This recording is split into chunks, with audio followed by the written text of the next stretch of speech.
नमस्कार दोस्तों, मैं हूं पवन कुमार और अभी हमने हमारा जो सृष्टि मित्र एनजीओ है उसमें हमने एक एक्टिविटी की है, जिसमें ये सृष्टि मित्र एनजीओ की तरफ से हम ये परिंदे जो पक्षियों को अभी पिलाएंगे पानी। इस समय क्या है, मई जून का समय चल रहा है और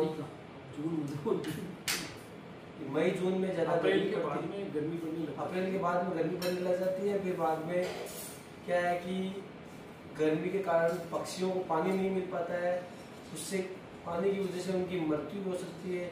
इस वजह से हमने ये निर्णय लिया है कि हम कम से कम 101 परिंदे जहाँ पे हर पेड़ पे लगाएं। तो हमने ये परिंदे तैयार कर रहे हैं, बाहर से कुंडे लेके आए हैं, तो उनके तार बांधेंगे।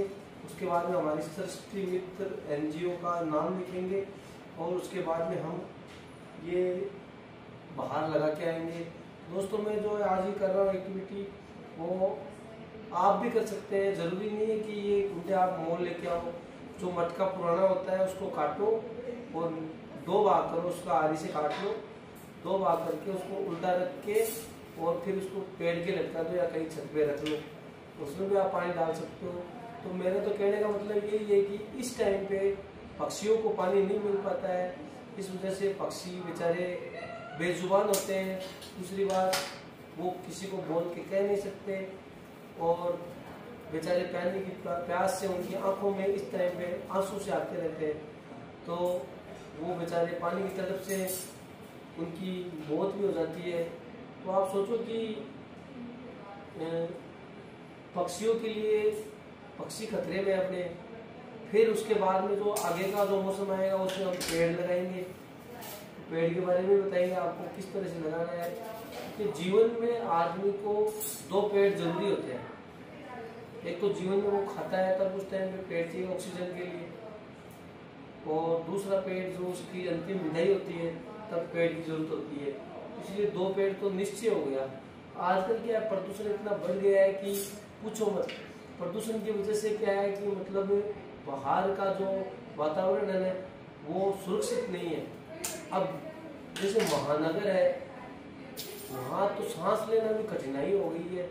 तो पेड़ काटना बहुत ही लाखों की तादाद में चल रहा है कि लोग पेड़ काट के इसको अपने छोटे से फायदे के लिए उनको काट के उनको 15-15, 20-20 साल पुराने पेड़ को काट के फिर उनकी क्षति पहुंचाते हैं। तो आप सोचो कि इसके अंदर पेड़ काटते हैं तो ये नहीं सोचते कि इसको 15 साल से ये बढ़ा हुआ है। हाँ, पेड़ वही काटना चाहिए जो सूख गया, तो उसको काट दिया, काम में ले लिया, तो उसकी जगह 2 पेड़ और लगा दो। उससे क्या है कि हमारी प्रकृति पे असर नहीं पड़ेगा और पर्यावरण बचा का बचा रह जाएगा और प्रकृति पे भी असर नहीं पड़ेगा। और ये जो पहले के जमाने में क्या नदियां नाले यूं बहते रहते थे, आज वहाँ सूखे पड़े हैं। वो किस वजह से है? वो प्रकृति तो है। हम प्रकृति के साथ छेड़छाड़ करते हैं ना, तभी तो इसमें क्या है कि हमें वर्षा टाइम पे नहीं मिल पाती है, हमारी फसलें खराब होती है और उस फसलों के अंदर अपन अत्यधिक खाद्य सामग्री जो मानव द्वारा निर्मित जहर हम दे देते हैं और उसी जहर को फसल के रूप में उगाते हैं अधिक पैदावार के लिए, तो फिर अपन ग्रहण कर देते हैं। तो हमारी भी लाइफ कम हो गई है। तो ये मैं कहना चाहता हूँ कि ये मेरा अकेले का काम नहीं है, ये आप लोगों का ही काम है, आप लोग ही करेंगे। और ये मेरे अकेले के करने से प्रकृति नहीं बचेगी, ये तो आप लोगों का सहयोग होगा, तब इस प्रकृति को हम बचा पाएंगे। और मैं तो क्या है, मेरा एक छोटा सा यहाँ से शुरुआत कर रहा हूँ, जिससे हमने सृष्टि मित्र एनजीओ हमने बनाया है और इसमें हम हमारे ही समय और हमारे ही साथ हम 2 परिवार के लोग मिलकर इसको स्टार्ट किया है। और यदि आप सब जुड़ना चाहो तो हमारे इस एनजीओ में जुड़ भी सकते हो। दूसरी बात, आप अकेले रहकर और ये करोगे तो हमारे इस सृष्टि मित्र एनजीओ को फॉलो करो और मेरे इस चैनल को लाइक करते रहो। और इस चैनल पे आप और अधिक से अधिक मैं बातें बताता रहूँगा। दूसरी बात एक ये है कि प्रकृति के साथ छेड़छाड़ कभी भी मत करना आप, क्योंकि प्रकृति एक ऐसी चीज होती है, मानो कि जगह कीमत हो गई तो पेड़ वहां से काट दिए जाते हैं, तो उतने ही पेड़ गिन के और उनकी आयु देख के और उससे डबल पेड़ कहीं और लगा दो आप। उससे क्या है कि प्रकृति भी बची रहे और आपको जो जगह चाहिए वो भी मिल जाएगी। इस हिसाब से आप संस्कृति मित्र एनजीओ के साथ जुड़े और हमारे चैनल को फॉलो करें, सब्सक्राइब करें और लाइक करें, जिससे कि आपको अच्छा लगे तो ही करें सर, मैं आपको बाध्य नहीं कर रहा।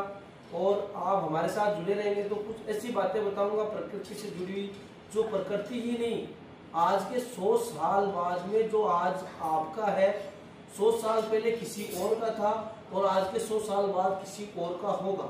तो ये मत सोचो कि हमें क्या तुम्हारा क्या हमारा, ये तो अपन इस जीवन को जीने के लिए आए हैं, तो अपन इस जीवन को जी के निकल जाएंगे।